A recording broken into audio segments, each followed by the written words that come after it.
Hello ನಮಸ್ಕಾರ, welcome back to my YouTube channel Gagana DN ಕನ್ನಡತಿ. ಯಾರೇ ಸಬ್ಸ್ಕ್ರೈಬ್ ಮಾಡ್ಕೊಂಡು ನಮ್ಮ ವಿಡಿಯೋ ನೋಡ್ತಿದ್ದೀರಾ ಬೇಗ ಸಬ್ಸ್ಕ್ರೈಬ್ ಮಾಡ್ಕೊಳ್ಳಿ. ಇವತ್ತಿನ ವಿಡಿಯೋದಲ್ಲಿ ತುಂಬ ಯೂಸ್ಫುಲ್ ಅಂತ ಹೇಳ್ಬೋದು. ಅಡುಗೆ ಮಾಡುವಂತಹ ಮಹಿಳೆಯರಿಗೆ ಕೆಲವೊಂದು ಟಿಪ್ಸ್ಗಳು ನೋಡ್ಬೋದು, ಬನ್ನಿ ನೋಡೋಣ.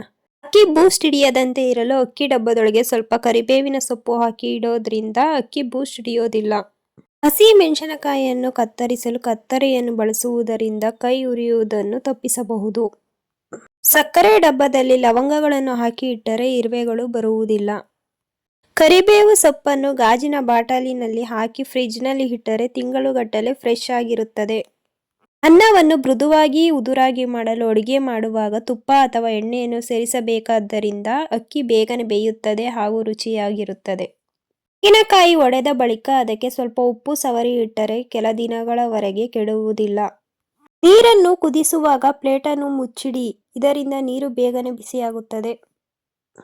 ಒಣಕಾಳುಗಳನ್ನು ಬೇಯಿಸಲು ಬಹಳ ಸಮಯ ತೆಗೆದುಕೊಳ್ಳುತ್ತವೆ, ಆದ್ದರಿಂದ ಒಣಕಾಳುಗಳನ್ನು ಬಳಸುವ ಮುನ್ನ ನೆನೆಸಿ ಬೇಯಿಸಿದರೆ ಬೇಗ ಬೇಯುತ್ತದೆ.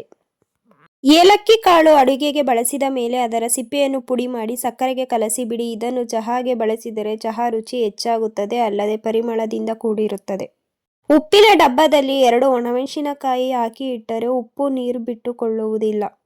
ಈ ವಿಡಿಯೋ ನಿಮಗೆ ಹೆಣ್ಣು ಮಕ್ಕಳಿಗೆ ಉಪಯುಕ್ತವಾದ 10 ವಿಭಿನ್ನ ರೀತಿಯ ಟಿಪ್ಸ್ಗಳ ಮೂಲಕ ಈ ವಿಡಿಯೋ ಎಂಡ್ ಮಾಡ್ತಾ ಇದ್ದೀನಿ. ಎಲ್ರಿಗೂ ಈ ವಿಡಿಯೋ ಇಷ್ಟ ಆಗಿರುತ್ತೆ ಅಂದ್ಕೊಂಡು, ಇಷ್ಟ ಆಗಿದ್ರೆ ಲೈಕ್ ಮಾಡಿ, ಶೇರ್ ಮಾಡಿ, ಹಾಗೆ ಕಮೆಂಟ್ ಮಾಡಿ. Thank you all. ನಾಳೆ ವಿಡಿಯೋದಲ್ಲಿ ಸಿಗ್ತೀನಿ.